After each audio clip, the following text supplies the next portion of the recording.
Welcome back to another episode of Fresh Out of College. With me, as always, is Ryota. I'm Drew, and today we have a special guest on. Today we are joined by Emma Lepasova. She is a student athlete at Northwestern University. She's a part of the swim and dive team, and we kind of talk about her experience at Northwestern, what it's like to be a D1 swimmer and all and above. So yeah, it was a great episode and excited to get that out. Let's get right into it.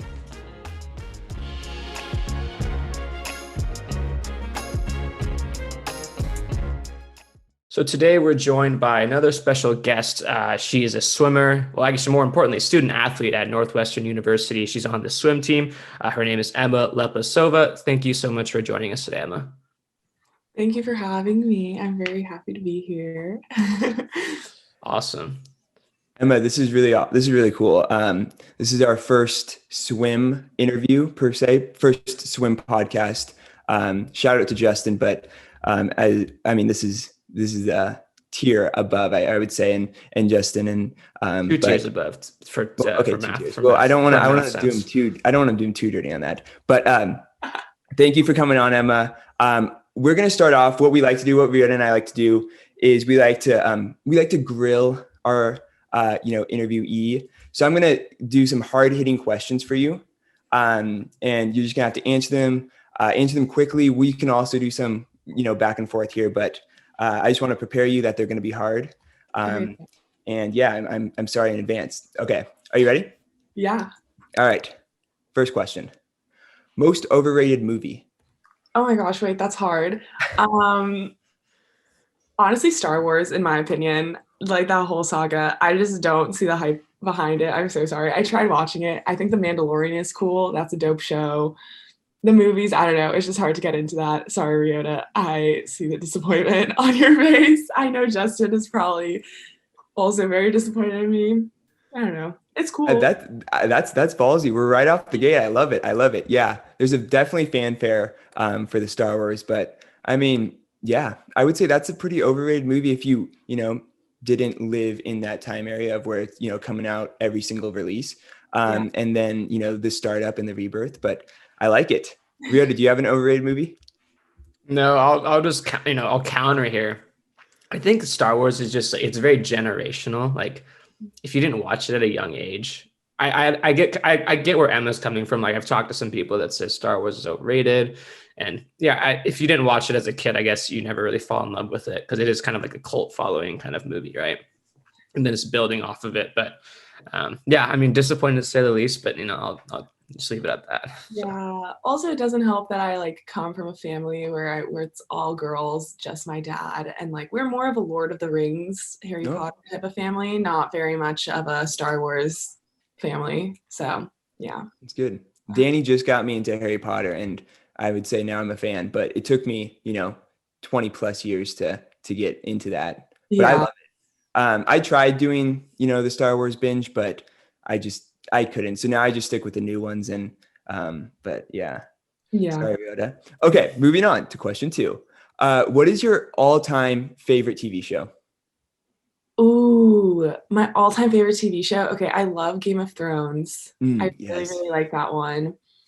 I'm pretty sure I really like that 70s show as well, but once Eric left and then Michael left, it just wasn't the same. So I was we can talk about that too. Yeah. I mean, that was huge. That was giant. Man, we like the same things too. Oh my gosh. Rio, did you have a favorite all-time show that's that 70s show or Game of Thrones? Well, Game of Thrones was actually, at first, it was a pretty slow one for me. Actually, this whole group, Drew, Justin, and then his roommate, Sean, at the time. Sean's also a close friend of us. But they tried to get me and Drew to watch Game of Thrones, and I couldn't do it at first. It took me some time to get back into it. But off that tangent, probably, comedy TV shows do the best for me, I think. It's Office and Parks and Rec. But also I've been getting into the Peaky Blinders right now, which has been actually pretty good. But, yeah. Emma, is there a TV show that you've watched during the pandemic that you've grown a liking to? Oh my gosh. So during the pandemic, it all started off with Tiger King, my mom and I binged that together. Then we moved on to Vampire Diaries. That's another one of my favorite TV shows. I love Vampire Diaries. amazing. Also, Avatar: The Last Airbender. Those two we binged. And then over like winter break, when I got back from swimming, we were still on lockdown in the Bay and everything, so I didn't really have much to do. So we watched Queen's Gambit, and that one is really good. That is a really good one. Really good. So we can talk about that for a while. We did a whole podcast on that. So yeah, that is a very good one. For me, it's like, I don't know, but something about like those reality TV shows that are just so like bad, but also I can't stop watching. That's what I probably watched the most during the pandemic. Like, Are You the One? Or no, yeah, Are You the One? It's like on Netflix, but it aired first on MTV. If you guys haven't seen that, definitely watch it. Definitely watch it. But Vanderpump Rules, if you like really trashy reality TV, it's like all these beautiful people who live in LA and are trying to be, they're all aspiring models and actors and singers and stuff, but they work at this one restaurant all together and they just like have so much drama and it's fun. So that's another reality TV show I got on recently. So that is a good one. So that's the thing. It's like, it's so bad. And I'm like, how do they act like this? But I just can't, I can't look away. So it's one of my share. Okay. You have to pick one. What streaming platform would you watch for a year and no other one? So you have Netflix, Hulu, HBO, Disney Plus, or Paramount Plus, but you can only pick one for a year. I'd have to say Netflix, just because I feel like it has a lot of options on it as opposed to HBO. Actually, no, maybe HBO, because I feel like they have better movies and their shows are a little better, not gonna lie too. So probably HBO. I could do that for a while. That's a tough one. Yeah. I think that HBO I do it as well, but I think it's just because of the movie content, you know, just so much better. Rita, what about you? I don't know. HBO's come out with a lot of recent stuff, but like I'm kind of wondering when that rollout's going to stop. Like Netflix has been doing it for like pretty consistently with Queen's Gambit, just kind of out of nowhere, just threw it right at you. Peaky Blinders was good. Ozarks was really good. I think that was a Netflix original, but I don't know. However, honestly, like HBO is known for creating that like Dexter type movies where they kind of like are the first, or TV shows, they're kind of the first to start something like Dexter.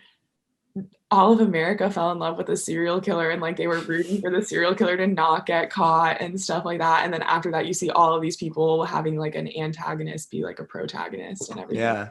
Honestly, okay. So you talk about Dexter, but then, and then You, right? Isn't that the one with like the creeper follower? I mean, I'm not rooting for him, but also like if he dies, then the TV show's gone. So technically, exactly. Or like in Game of Thrones, like literally there were so many characters that were so horrible and you're like, oh, I hate you, but I love you. And I don't want you to get caught. Like Cersei for me was that person. I was like, I hate Cersei, but I also respect her so much and I want her to like succeed in a way. And I want her to like have a happy ending, which she didn't, but still, Dang, that's tough. I guess, but we're also, we're overlooking Disney Plus. All of them grew up with, and movies that continue to be really well known are in that catalog. I know you don't like Star Wars, but maybe I'm just preaching to Rita here. Rita, you took out Disney Plus, but they have Star Wars in. What do you think about that? Yeah, I mean, sometimes when I'm really bored and I don't know what to watch, I have Disney Plus, Netflix, and HBO Max open all on one browser, but I usually end up closing Disney Plus first because I don't know. It's just like, they have a lot of old stuff and that'd probably be great to watch with other people. But if I'm just watching by myself, like, I don't know.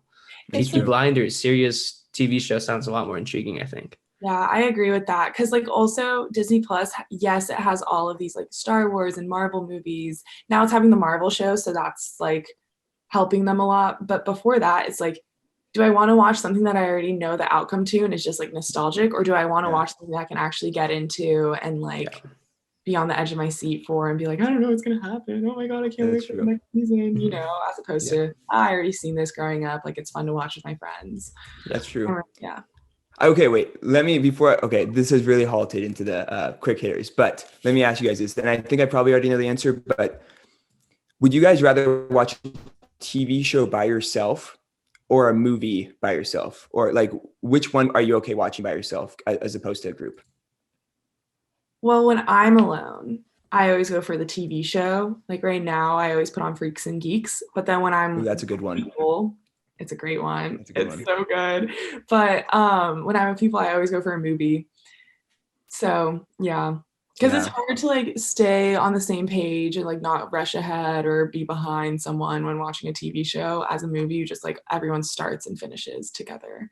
That's a good point. I guess I really didn't think about that when I was forming that question. That's good. I like that. Also, Freaks and Geeks, you have a really good catalog for TV shows and movies. I like it. Okay, going back onto the quick hitters. If you were stranded on an island for 90 days with water and, you know, all of the other essentials, you know, were taken care of, but what 3 items would you take during those 90 days by yourself? Sunscreen, because I'm very white and pale and I get sunburnt very easily, and that would be very painful. Probably like a net so I can fish. I guess. I don't know. I've been watching a lot of Survivor. Okay. And probably like flint or something so I can start a fire for myself. Yeah. JK, wait. Not sunscreen. I can survive without sunscreen. Machete so I can chop things and make shelter and then hide in that from the sun. That's good. I see. We had different mindsets going into this. I was like, what am I going to bring so I don't get bored for 90 days and then just leave the other surviving stuff, you know, up to nature. Yeah. Okay. That's good though. That's good. I like your idea. You'd probably survive and I probably wouldn't. But you know, at least I would, you know, die with 3 things that I love, like, a TV. Honestly, die happy. That's all you can ask. Exactly. Oh God. Okay. Riota, do you have any 3 things that might be interesting? Or are you going with the survivorist route?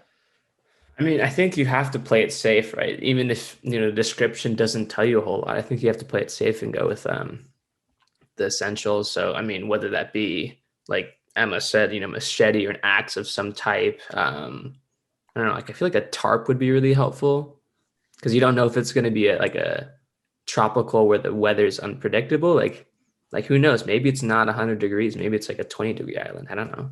Yeah, that's true. That is true. And then a match, like a bunch of matches. I don't know. Yeah. Well, you guys can do that. I'll be over at my island just chilling with the radio on and whatever. Radio. Okay. If you could learn any skill instantly, what would that skill be, Emma? Oh my gosh. Like, I really want to be like one of those cool girls from California that can like surf or like play guitar or like ukulele or something.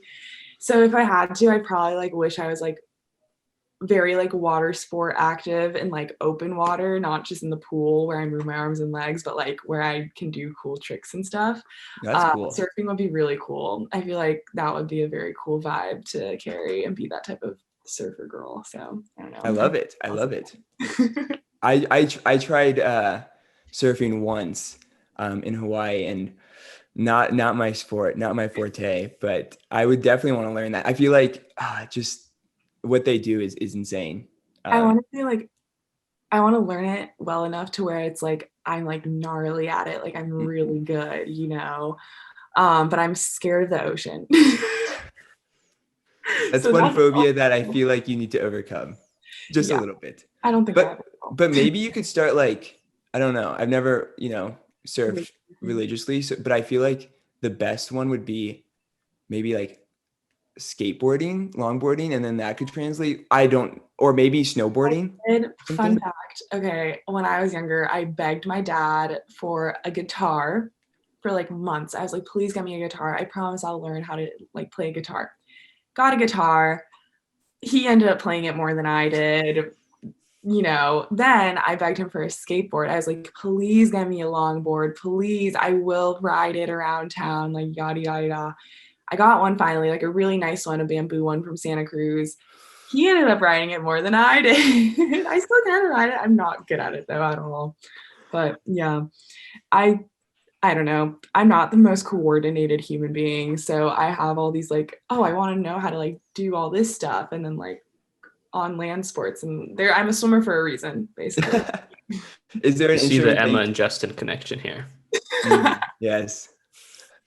I mean, Justin got into longboarding at the end of like our senior year. He was pretty good at it. I did not know that. Okay, Yeah. that's something I need to call him out on. And be like, show me your skills. Do a kickflip. He can do it. Trust me. There was only one major fall that he had, but then I was like, just shake it off and we'll go to the sub. The sub ends in 5 minutes. We have to get food. And then he probably had a twisted ankle, but I was like, if we don't get to the sub, we don't eat dinner. Yeah, it's okay. He's fine. He's a trooper. Justin's like my swim dad. He like is my older brother to me. Oh my gosh, he's awesome. But yeah. That's funny. Okay. All right. Now we're getting into the personal ones. What drew you to swimming? Like how did I get into swimming? Like start? Yeah. Okay. Like, what kind of made you go into it and leave the other sports, I guess? Okay. So I used to play soccer when I was younger. Everyone in Foster City played soccer or softball or baseball. I was really bad at it. I enjoyed it, but I wasn't good at it. And I got to an age where like eventually it was like, why am I still playing AYSO? And when I was in the 3rd grade, my mom kind of realized that. So she put me into swimming. She kind of like dragged me across the street to the PJCC to try out for their swim team there. Everyone makes that swim team. So I was like, so just for nothing. So that's how I started. And I swam from the 3rd grade up until now, basically. I stopped soccer in the 6th grade and I left the PJCC and I joined Burlingame Aquatics Club, which is a competitive swim team. And basically I just like all of my friends, like the people I connected best with were there. I enjoyed it a lot. I liked going to practice. And then I like realized like, oh, like I'm kind of decent at this. Like I can maybe go like to a college, I saw Justin go into a college. Then I saw Nick got into college. There were people like older who also went swimming into college. So I was like, if they can do it, why can't I do it? Like, and I never thought that I would go like Division I until my junior year, September 1st, where you were allowed to get emails and colleges were allowed to email you and start recruiting you. And I saw a bunch of D1 schools emailed me and I was like, oh, I can go Division I. That's kind of sick. Like as a athlete growing up, like you're told that only the top 1% of high schoolers go Division I, and then only the top 1% of that 1% make it to like nationals. So that was really cool. And what was even cooler was like realizing that I could go to a Power 5 conference, which is like insane. Yeah. Like the Olympians swim next to you. Like that's awesome. And I was like, whoa, a little starstruck, a little scared, but that's kind of like how I started swimming. My mom kind of forced me into it and then I ended up liking it anyways. Mother always knows best. So exactly. That's awesome. And I would love to get more into that later in the podcast, but that's really, really cool. Starting out in a completely different sport on land, then going into the water and finding your calling there. That's really, really cool. Okay. Going with the quick hitter still. Okay. I still have a few more left, so bear with me. What's your favorite team to compete on the road? Like what team, I know it's been a short career so far, but what team have you really liked to play against in the meets on the road? Okay. I don't have a specific one. Okay. But I really, really like because for some reason they always see Northwestern Swim and Dive as like underdogs in the Big Ten because you're competing against these huge like name schools. You're competing against Indiana University, who's like known for their coach Ray Lewis and like a breaststroke program, a powerhouse. Like Olympians go there, Olympians train there, all that, right? Michigan also same deal. Like Michael Phelps swam there and everything. Like super powerful, consistently always a top 15 program, and then Ohio State, like they're also insane. And then there's Northwestern. And when we compete against them, even when it's against schools that aren't like that level in the Big Ten, for some reason, we're still the underdogs, even though we've gotten 4th for the past 2 years in the conference.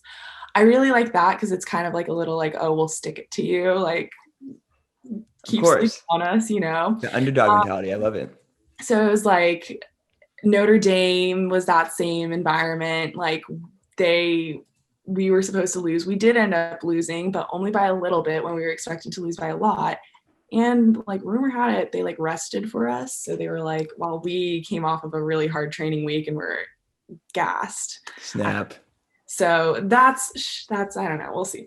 But any like type of situation like that is always fun because it just is a little bit more satisfying when you touch the wall before any opponent and stuff. It's really fun. And yeah, man, I didn't even know. So I had nothing when going into this. I mean, obviously we read up on you a little bit, but we didn't know, the swimming atmosphere and, landscape. So that's really interesting to hear about. And yeah, man, they rested up. And, yeah, it's fun. And it's really fun because also the coaches get into it too. Like earlier this season, we had a meet against Penn State and they were ranked above us before, but it was kind of the rankings this year were kind of wonky because there weren't enough meets to actually like rank, but they were ranked above us. And my coach, and they came and to our home pool for a dual meet and they wanted to wear tech suits. So they wanted to wear the suits that help you swim faster, And my coach like didn't want to, but she was like, I'm not letting you come to my pool and beat us by cheating. Let's even the playing field. We'll wear it and we'll beat you by so much more. And it's like all good rivalry in like a fun way. And it's just like, I don't know. It's very satisfying and fun. And it's definitely different from club swimming where it's more individual. Yeah, man, I'll have to get after we finish the podcast, I'll have to tell me where those tech suits are. Cause I definitely need to upgrade my swimming. And probably flotation as well, because I always just sink. But that's really cool. The little rivalries going back and forth, and then you guys actually go into the swimming meet and battle it out. Are there any friends that you know of, playing another D1 school that you kind of gained a relationship with or known going in? I would say that. So it's kind of different. So in club swimming, I have a lot of friends from club swimming that went D1 and are just like scattered around the country. In college swimming is a little bit different because when you're like at a dual meet, your team doesn't interact with the other team that much. And the interaction that you have, like they're nice and they're sweet, but it's not enough to like create an actual friendship moving forward. Like you're just friendly. You're not actually like friends. But I have like friends in different conferences that are D1. Like I have a really good friend at Santa Barbara. I actually have like a few there. I know some people at USC, Georgia, Ohio State, like all over, honestly. UC Davis, a lot of California schools. Texas, I don't know. Wow, but those are nationwide. mostly from like club swimming because in college you're kind of just like isolated by your team because it's very like college like to be very rival-esque and like not intermingle too much unless it's your team. Definitely in Power 5 especially. It's like, oh, Ohio State, ooh. Oh, Illinois, ooh, don't talk to them, So That's really cool. Okay. Well, let's get more into that later, but now I have 3 questions. And Riota, you're also going to answer these questions. I created 3 questions and I hope they provoke a good discussion. So here we go. First question. Which orange came first, the fruit or the color? Both of you guys can go at this. Let me know. And then I'll obviously put my take into it, but what orange came first, the fruit or the color? The color. You think? Okay. I think it was the color because the fruit was named after the color, which it was. Oh, it was? So therefore, the color has to. At least that's my opinion. That's my like assumption. I don't really know, honestly. I just think it's the color. But then like for a banana, it's yellow. Yeah. Okay. But why would they? It's like I'm thinking about it and like the color orange had to have come first because there's people who live in climates and regions of the world where they don't grow oranges, but they probably have like orange rocks and dirt and stuff like that. So I feel like the color. That's the best answer that somebody could have gave. Whoa. Yeah. I wasn't thinking about that, but Riota, do you have a thing? I thought that, I don't know. When I thought about this question, I was like, nobody's going to get it. So I don't have to have an answer. I still think it's a fruit. That's kind of where I was going into this mindset with for the question. I think it's the fruit because obviously, yeah, there's other stuff around. I mean, it doesn't mean like if we're thinking like way before, books and pencils were ever invented, like they didn't have to name something. Hey, that thing's orange, so I'm going to, call it like, languages change over time. So, and, oranges can be exported and imported just like any other thing. So I just think if the fruit's called an orange and they see something that's similar to it, they're going to say, okay, we'll just name that color or orange, right? Or that looks orange. So you think I think the fruit was called orange first. Okay. Yeah, that's another good one. Dang. I guess I'm the deciding factor here. I have no idea. I feel like the fruit came first and then they just named it, but then it could have been, how do you, I don't know. Phone a friend. I'm going to phone a friend. I'm going to phone Justin and we'll get back. On to the next question. Okay. If the early bird gets the worm, why do good things come to those who wait? Oh my gosh.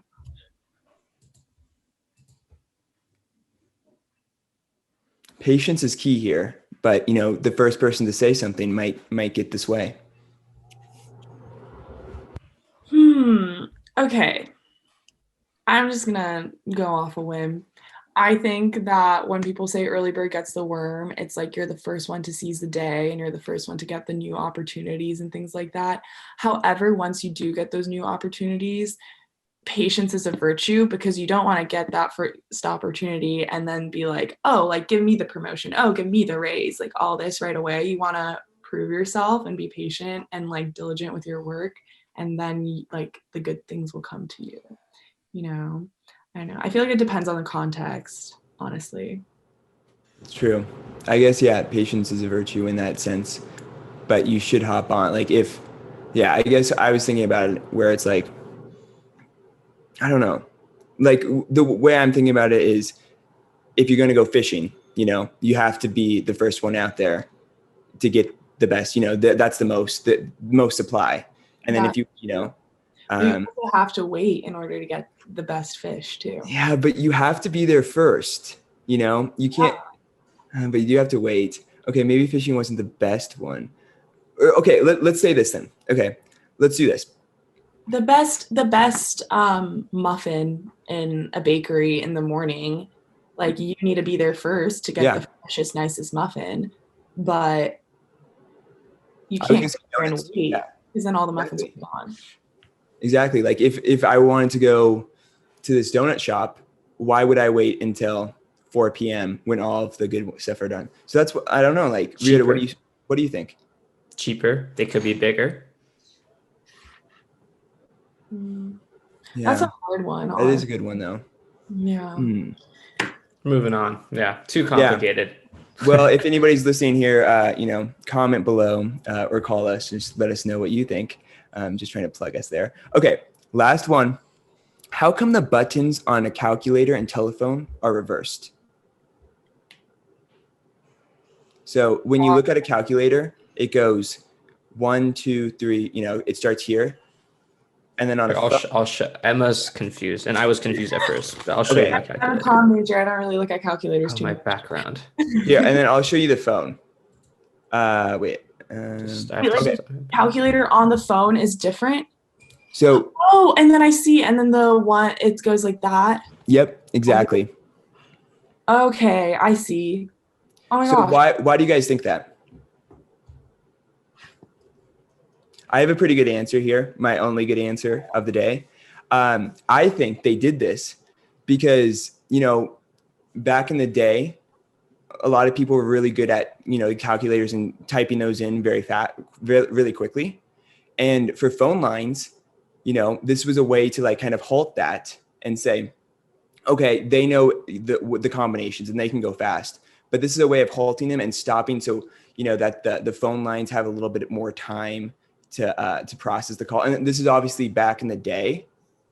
So it's not now where it's like, instant connectivity, but back in the day, it might've been easier to be like, okay, as phone companies, we can't like, if they do like 95782, whatever, super quickly, then it might get clogged. I don't know. But this could be a way of halting them and being able to like, okay, slow down. You don't know the digits all the time. So you have to go slow, 1, 4, 5, instead of going skipping. That's my thing. I could see it. I could also see it as like on a calculator there, because you're used to reading from left to right down, right? So on a phone, like you just want to do it fast. Like you want to type it in, but when you're using a calculator, maybe it's the opposite. Maybe when you're using a calculator, you want to make sure that you're typing in the right numbers so you don't mess up. So your brain kind of processes it a bit more carefully that you click the right number. It could go both ways. I don't know. I like that answer too.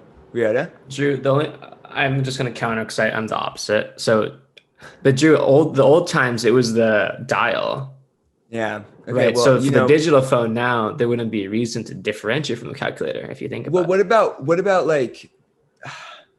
Honestly, it could be just a stylistic like decision by the people who are making smartphones and phones and stuff, being like, let's make it different than a calculator because we are different. Honestly, that very Apple-like there if you think about it. But why did everybody adopt that then?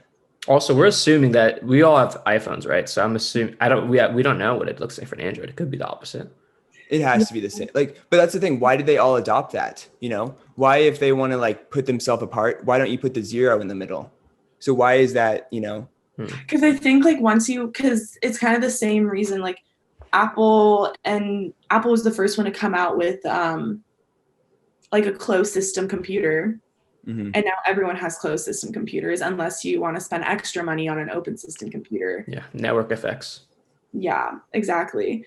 And now everyone just is like, no, just give me the computer. I don't care. Like if I need it fixed, like I'll just bring it into the store and you fix it because I don't know how to fix a computer, you know? The only people who would want an open system computer are people who like are really into computers and want to build one. Yeah, build one, you know? So probably like the reason why all phones adopted that way is one, because it's easier to read left, right, down to the bottom all the way. And then it also is like, well, I'm looking at my keyboard, it starts at 1 and then it goes over, which is kind of like if you just take your keyboard from your computer, put it on your phone, like that's how they'll line up when you're reading it. So then it could just be that, you know, it's just like, it's easy, it's simple, it works, like just put it like that. People want to read it like this. Because I remember when I used calculators a lot in my math classes, like I always got frustrated looking for the numbers because I was so used to them being how they are on the phone. Yeah. It's an interesting thing. The last thing I'll add to close the topic is you do need decimals for calculators, and the decimal is at the bottom where the zeros. So I think that and that's closer to the enter key. Yeah. I think that's why it's reverse order. And I don't know which one came first, but then why don't you put that decimal up top? That's the only thing. Like, because the enter's at the bottom. Why not put the enter key in the top? Because UX, user design. Yeah, your fingers, your thumbs. Then why? Then I guess huge thumbs. Yeah. Also, like I'm pretty sure the numbers that you really just need in like at least in my friend who's a math and stats major, he's from London. He likes to be like, the only numbers that you actually really need are like 0 and 1. That's all you need. I was thinking about that. How often do you put in, you know, especially if you're rounding too? Yeah. Yep. The 0 and the 1 and 2, you know, not the 2, 1 and 0 is more often. Yeah. That could be it. So, and they're all like at the bottom next to each other. I think we made a lot of good theories here, but I think there are a lot of theories and answers out there. So I don't know if it's fully like a direct answer to that question, but I thought we came up with some good ones. But yeah, so those were my quick hitters. And, you know, I kind of want to go back now and talk to you more about your playing career and how you got to Northwestern and what was that like, the whole process about that and how that was like. So let's hop into that. Cool. Let's do it. Okay, yeah, quick hitters was a really fun discussion. I think that was our best quick hitters yet, Drew. I don't think we've talked for so long and had an interesting discussion.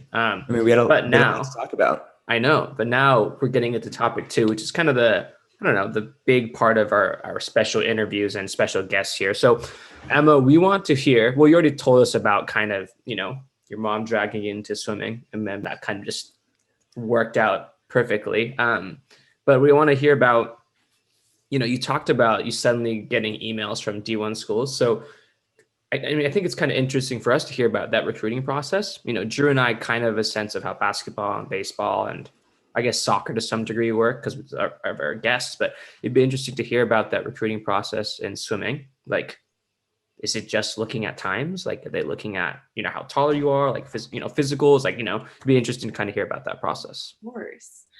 So swimming is a very just like what you see is what you get kind of deal. There are other little factors that play into it, but to get started, the way you get noticed is through times. So there's this whole website that coaches look at. It's called College Swimming. Now I think it's Swim Cloud or something. But every swimmer that's a USA Swimming representative is automatically put onto the Swim Cloud, and every meet that they swim at, the times just automatically update, and you can see like the progression throughout the years. You see every event, you see like the progression per event, overall progression, you see whether they're a more distance sprinter person, and you see their fastest times. Okay, so that's how you get noticed, is I'm pretty sure through that website. But then when it comes to recruiting, like the times are your biggest factor. Like if you're not fast enough, you're simply just not fast enough, and the coaches will probably not talk to you. However, also like a lot of coaches like to look at potential. So sometimes like they'll look at a swimmer and see that they still have to be fast enough, but then they look at a swimmer and they talk to them and they're like, okay, like they don't lift, they're really tall or whatever, like they'll probably get really fast once they start lifting, because in high school in the US at least, like swimmers don't lift unless they choose to go do it on your own. And that's why as like a freshman in swimming, you either just immediately get a much faster, like I dropped 5 seconds in one of my events my freshman year, which is quite a lot in like the event I'm swimming. And then in my sprinting event, I dropped 2 seconds, which is a lot in a sprinting event. And it was literally just from like one, training 20 hours a week, but also two, like lifting, so that's kind of how they like see who they would want, who they wouldn't want and stuff. And then the fun part, which is what I didn't really know going into it, but now I do because I'm on like the recruiting end. I actually help recruit people for Northwestern Swimming. I like take them on tours of the school. Like back when COVID wasn't a thing, we would all get a recruit and we would host them, and like not everyone would get one, but I always got one. So that was really fun. I love recruits. They're awesome.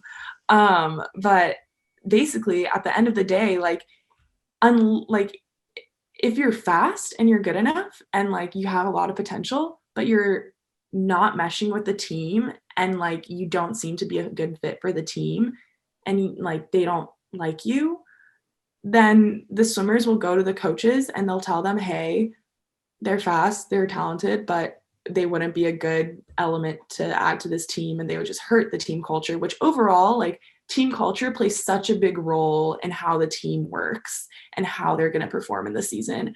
Even just one bad like seed, I hate using that phrase, but just one bad seed like can ruin a team culture, whether it's in like an actual team sport like football, soccer, basketball, baseball, or even in an individual sport like swimming. Because in the end, like you're competing for your school and you're competing to represent your school, and you're not competing to better your times primarily. That's a secondary. You're competing to like better your school and better your team's standing overall. It's more about points rather than individual times, and the points are team oriented. So like that was a big role in recruiting for swimming too, is just making sure that the person is the right fit for the team. Yeah, I don't know. That's kind of how it was. But yeah, also it's nice because you talk to these coaches a lot.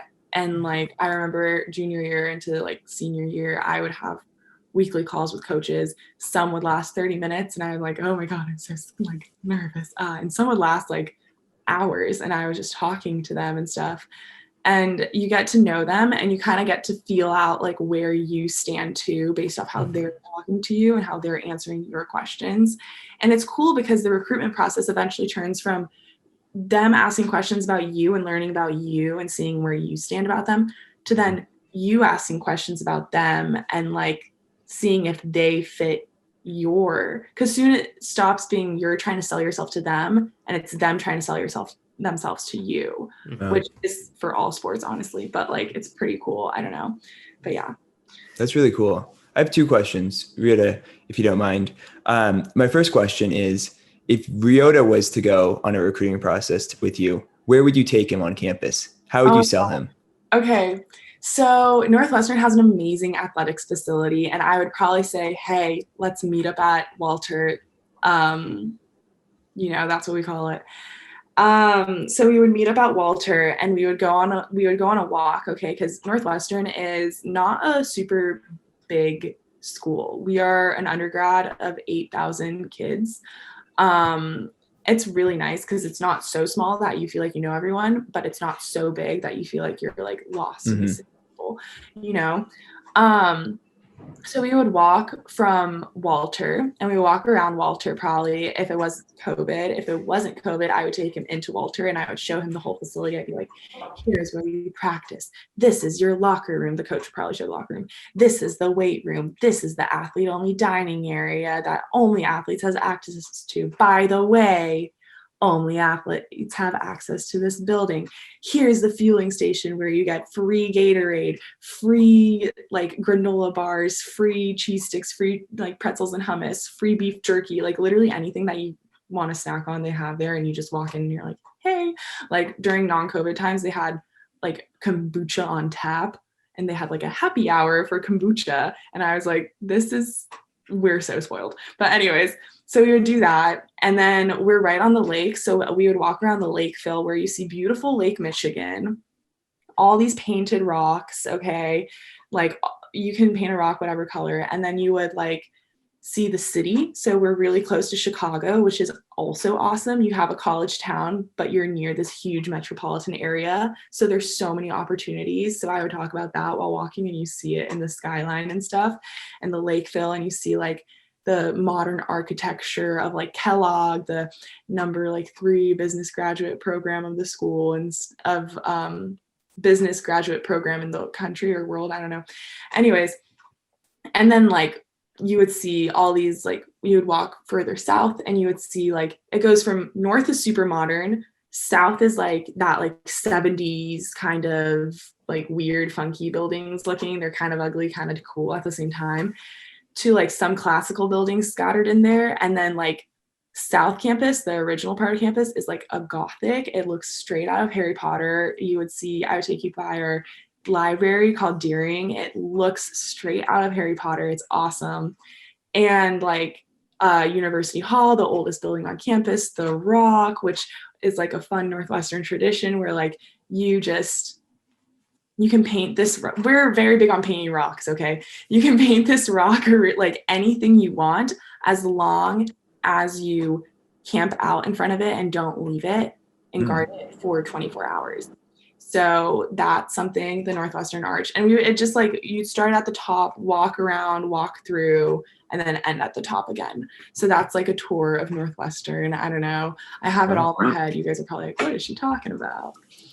Ryota, would you be convinced? Would you go after that? Yeah, well, so first off, I get why your coach really likes you to host people. It's like you're almost like a normal tour guide. You should probably send this to your coach and so he can send it to people for virtual recruitments. That was good. Well, it's also interesting because like some of this sounds familiar because the first school I ever toured, like an official, like, like an actual admin team, whatever, student admin team, like touring us was Northwestern. Like this was like when I was like 16. I think I was in middle school or maybe a high school freshman. So like I had no idea what I was doing. Like I don't remember most of it. I probably wasn't really paying attention. But anyways, I remember Northwestern was super cool and super nice. And obviously that whole athlete side of it just makes me regret not practicing more in high school to not go D1 because now I'm just a shindig D3 player, not getting any of those benefits. But no, yeah. And I mean, I remember Northwestern being so beautiful and such a great school. And obviously it seems like you're enjoying it if you're talking that well about it.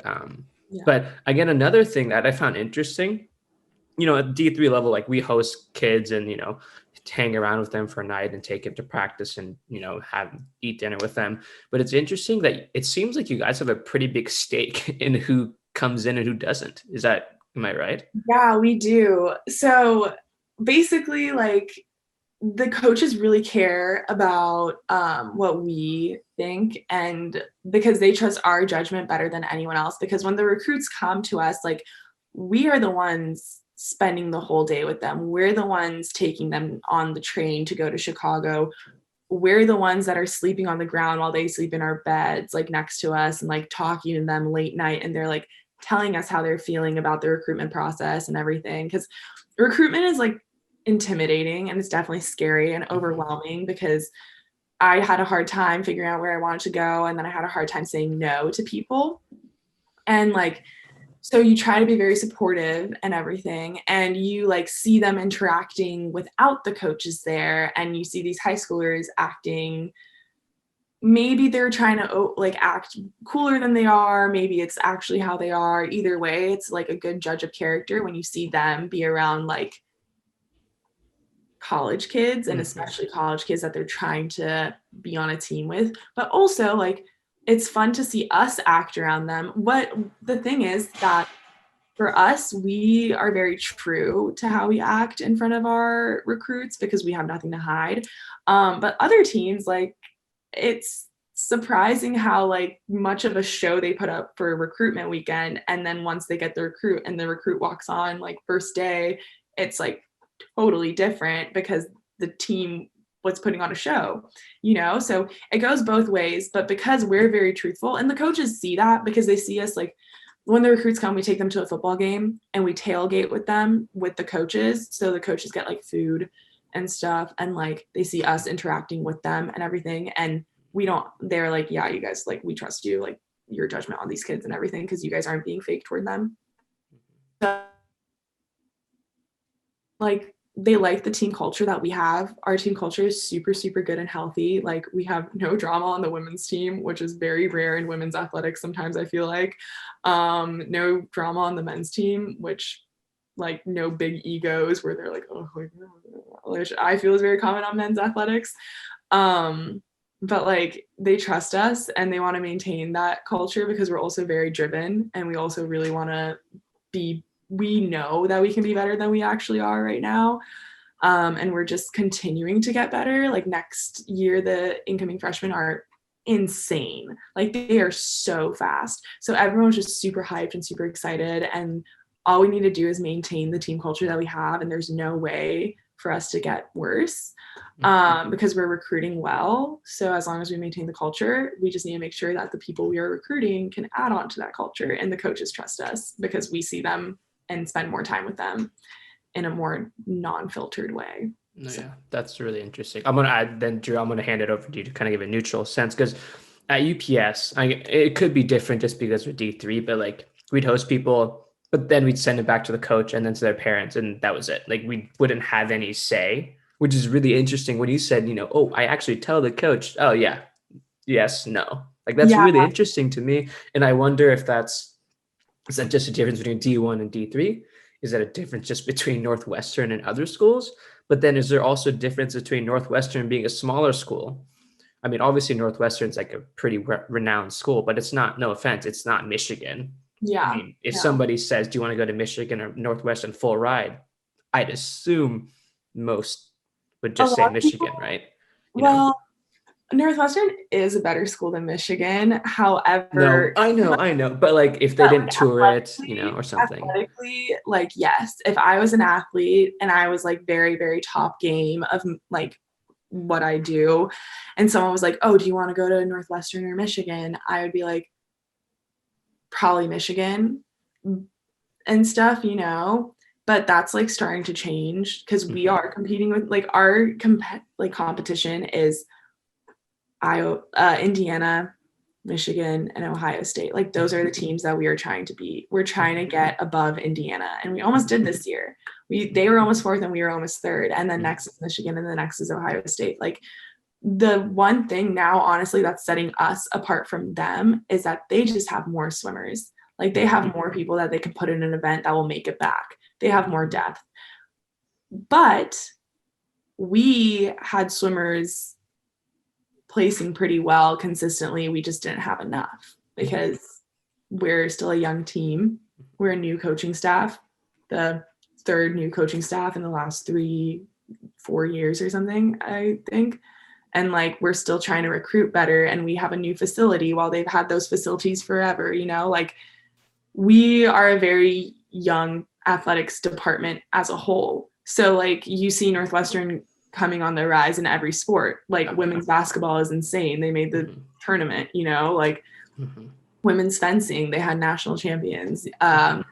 Women's lacrosse, like they are probably arguably the best women's team in the country. Northwestern football has always kind of been like a big deal.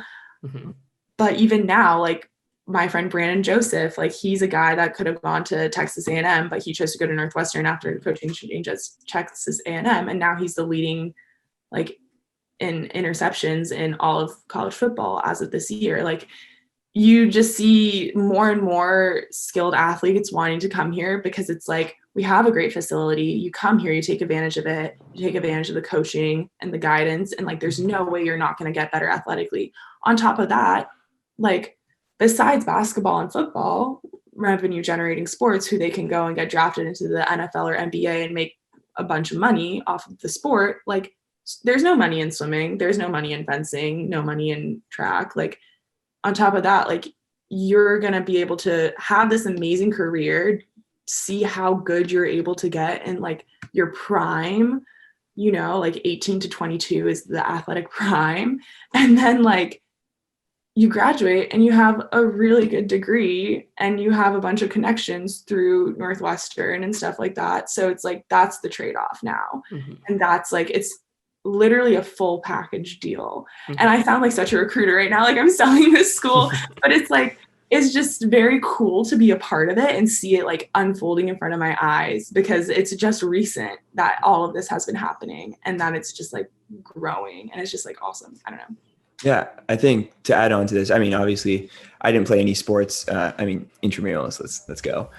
But I think what you're trying to get from is, and it makes sense. I mean, what a big difference, a new coaching staff, the culture, you know, you can look at this and say, oh, and I'm going to use football because that's a lot of what I know, but you know, you could do this Alabama, or you could go to like a smaller school that might not have that recognition and brand name. But I think what you're trying to get at is that's what recruiting is like. That's what makes the recruiting process so vital, because of the fact where you can go and hang out with, you know, with the teammates, your future teammates. And that's a big investment. You talk about like buying a car. This is also a huge investment. You want to make sure you get this right. And that's where the recruiting process is. And that's why I feel like what you've set down with Northwestern being so like, you know, you guys have an idea of what you're going to do. You have each person's going to get a swimmer, a present swimmer, and then you're going to go and do that whole day and see if you like that person. Because also, like you said, you have to like that person too, because it's not just their decision, it's also your decision. You're going to be with that person for 3 years, sorry. But yeah, I just think what you're saying is it's vital. And a lot of people overlook that because they want to look at that brand name, that Alabama, the USC of the world.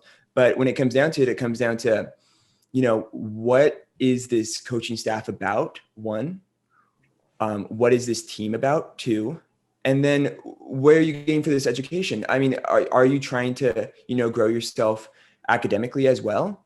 And then I think fourth, sadly, it comes down to the sport, you know, like I feel like that's, if I were to go into this and do like basketball, I would look at coaching staff, players, education, and then sport, and, you know, the program. But I think you hit the nail on the head, and you don't sound like a recruiter, because I think that's vital information that a lot of people should know about, because at the end of the day, it's important, and it's showing out in the performance of Northwestern. You guys are building a culture, and not just in one sport, have it be football, but in every single sport. And I think that is really special in a school itself, because, you know, when you have that, when your athletic director acknowledges all the sports, then all the sports are able to grow and feel included. So I think that's really cool. And I mean, it is tempting to do a bigger school, but that's why the recruiting process is so important. And you have to get that right. And, but yeah, so that's my little splurge. And then I have another question. Was there like was there a shock going from high school to college? You talked about how, in high school, it was all about getting the fastest times to, impress. You talked about that. But then in college, you said that it's more of like building a team up. So when you went into your first year, what were you trying to like, what was that feeling like? Okay, I have to get the best score, but I also, might have to wait. And like we talked about, patience is a virtue in that sense. So what was that kind of like, going from being one of the better swimmers to now being surrounded by all these D1 athletes? Yeah. Well, honestly, I had more stress in high school because I put a lot of like personal stress on myself. And college has made me realize that when I swim with like a specific time goal before a race, I get very stressed out and anxious and I don't swim as well. But when I'm swimming to literally just race, which is what college is about, like I swim a lot better and I like the results are just overall better. But honestly, like freshman year, I was a freshman.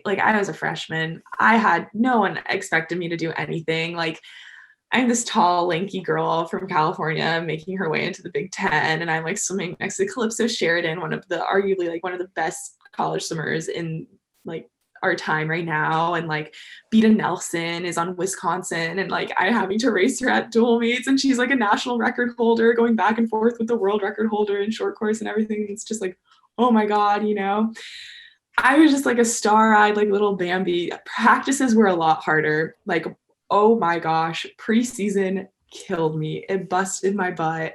The amount of times I was like, why did I do this? Like, why did I do this? Why did I do this? Was it like still to this like day, I'm like, why did I do this? Like, this is really hard sometimes. But like, it was just really fun. And I think it was easy because there was no pressure because I was a first year. My second year, COVID year, it was harder, I would say, because my freshman year ended up being insanely good. Like it even took me by shock how well I did. Like as a freshman, I got second in my conference in my event. I got third in my secondary event, which no one expected to do. Like me to do. I didn't even think I was going to do it. I was like, as long as I final, like make it back top 29, dope, I did not think I would make top 3 and top 2, and then qualifying for nationals as a freshman, which is only the top, I think like max 40 people in the country out of all Division I schools qualify for nationals. So doing that as a freshman was like, whoa. And everyone was just like, I was like, oh my gosh. My parents were like, oh my gosh. My coach at home was like, what did I do wrong? Like, why are you suddenly going so much faster? We were laughing about that. And then like COVID came, nationals got canceled. And then I didn't swim for 4 months. And then I started swimming at home, but I wasn't swimming as well as I should, or I could have been swimming if life carried on,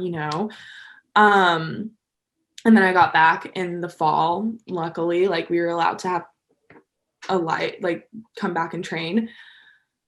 Life was different, a lot less social. It was literally the same day over and over again. And then Calypso, who was our team's backstroker, decided to stay in Australia and train for Australian Olympic trials, which is totally fine. And like we all respect it and we all wish her the best. But then it put me as a sophomore who wasn't expecting to be launched into this role of being on the like fastest relay for our team, the like national scoring relay for our team, and like having to be the backstroker for the team, like put basically relays, all backstroke events, like I'm in them and I'm expected to do well in them because I got second and third as a freshman,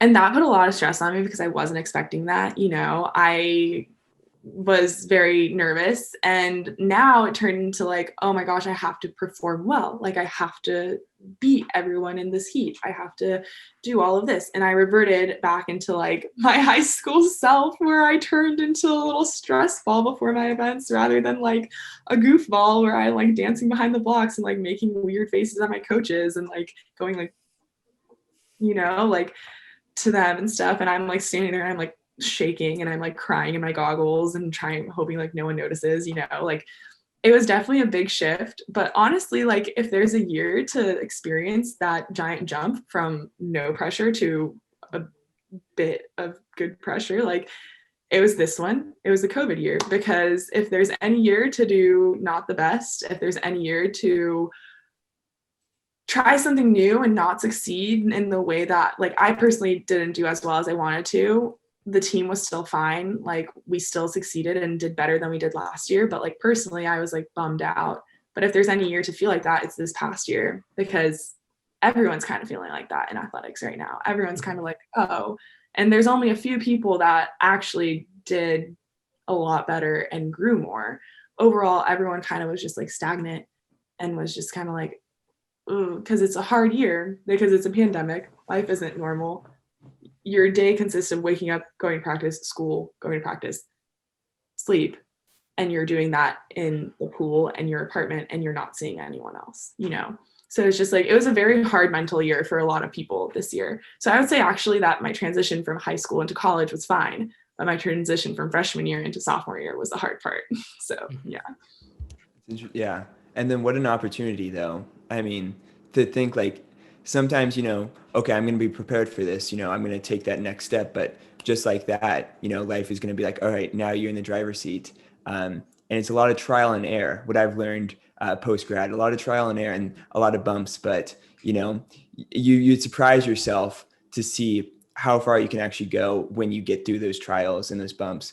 But that's an awesome story. Do you think swimming and then, you know, do you think swimming is tougher? Obviously swimming is, all sports are tough, but do you think swimming is even more tough during COVID because you have to find a swim? Like you can't just dribble a basketball and, you know, or go out and, you know, throw around a football. You have to find a pool, and the pool has to be open. And especially during COVID when everything was closed, did you find it even harder to get your work in and practice and, you know, bulk up and stuff like that? Yeah, honestly, yeah. Cause so everyone has different situations. Like some people had a pool at home that they could swim in. Some people didn't. Some people had a weight room that they could train in. Some people didn't, you know? So I feel like that depends on who you are and like what you have at your disposal when everything was locked down. Personally, I had nothing. I didn't have weights. I didn't have a swimming pool. The way I did my cardio was on a bike. I like got a little thing that you put your bike on and you're like spinning. But like swimming is such a weird sport. Like swimming, this is again why I'm like, why did I pick this sport? Out of all the sports, I picked this one, the most frustrating one. If you take 2 days off, it takes 4 days to get back to the spot where you were before you took the 2 days off. And then it'll take like maybe like 6 more days or like 2 more days after those 4 days to get a little bit better, you know? So 2 weeks off is then 4 weeks to get back to where you were before your 2 weeks. So imagine 4 months off. It takes 8 months to get back to where you were before you took those 4 months off. And then in those 4 months, you have these little breaks because you're sent home for Christmas because your school's like, we're shutting down because we can't like have you here training. And you're like, what am I supposed to do at home? I don't have a pool at home. This is my only place of training. Now I have to wait 2 weeks again, you know, like it was just frustrating because even if I did all the cardio I ran, like even if I ran a marathon every day and like did a Tour de France thing on my bike every day, like that wouldn't, like I would still get in the pool and I would be like, oh my God, what am I doing? I'm so off, you know? So it was frustrating, but it was fine. Like I got to spend more time with my family, so it's fine. Got to relax, got to sleep more than I usually do. Yeah. Wow. That's one of the nice things about the pandemic. We've heard, you know, people saying, hey, I've been able to hang out with my girlfriend now and like help her like, you know, get settled in, or, you know, I've been able to, stay close to my family and be at home and, you know, bond with my siblings. And I think that's one of the positives you can take out of this, right?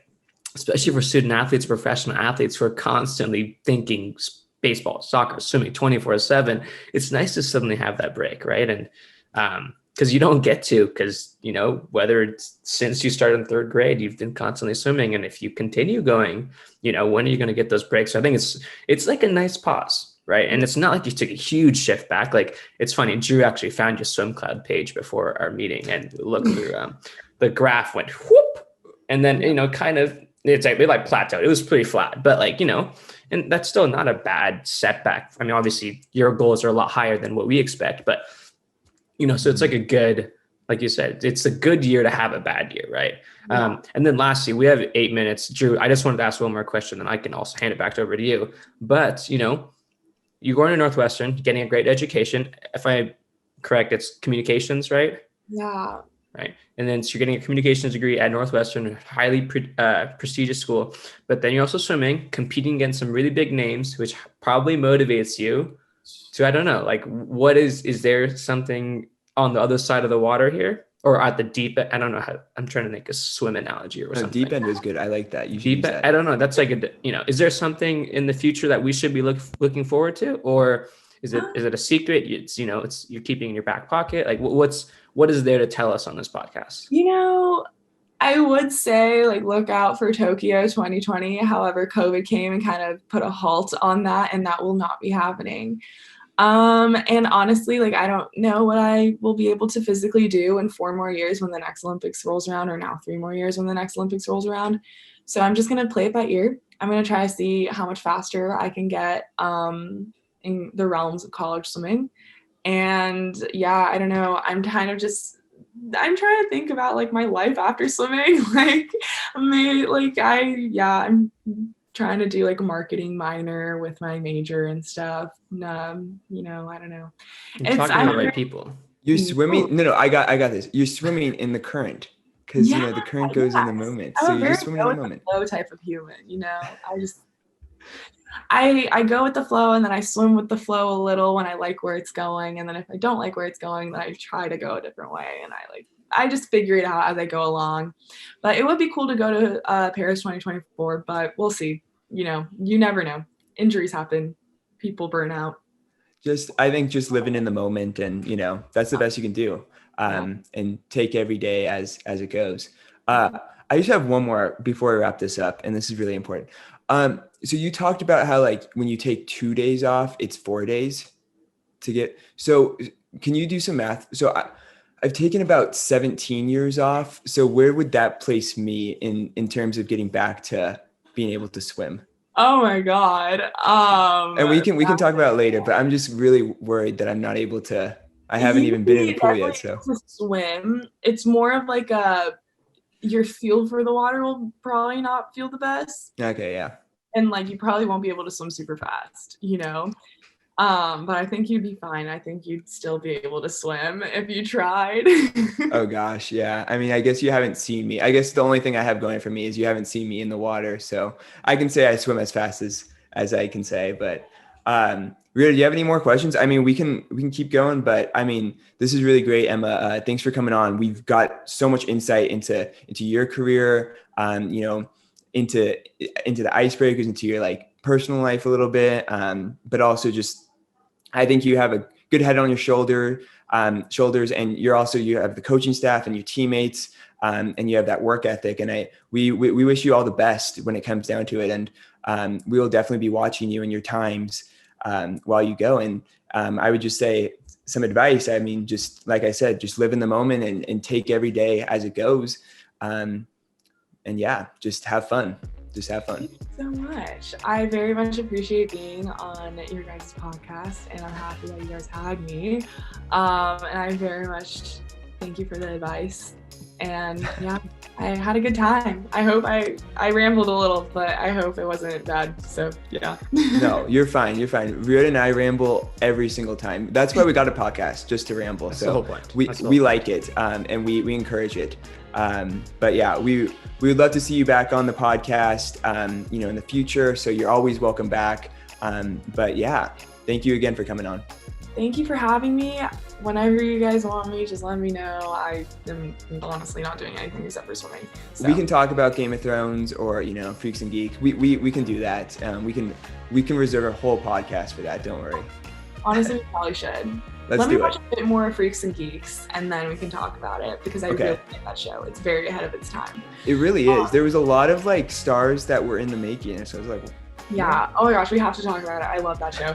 Okay, well, thank you so much. I had a great time. Have an amazing day. Perfect. Yeah. Thank you. All right, thank you guys.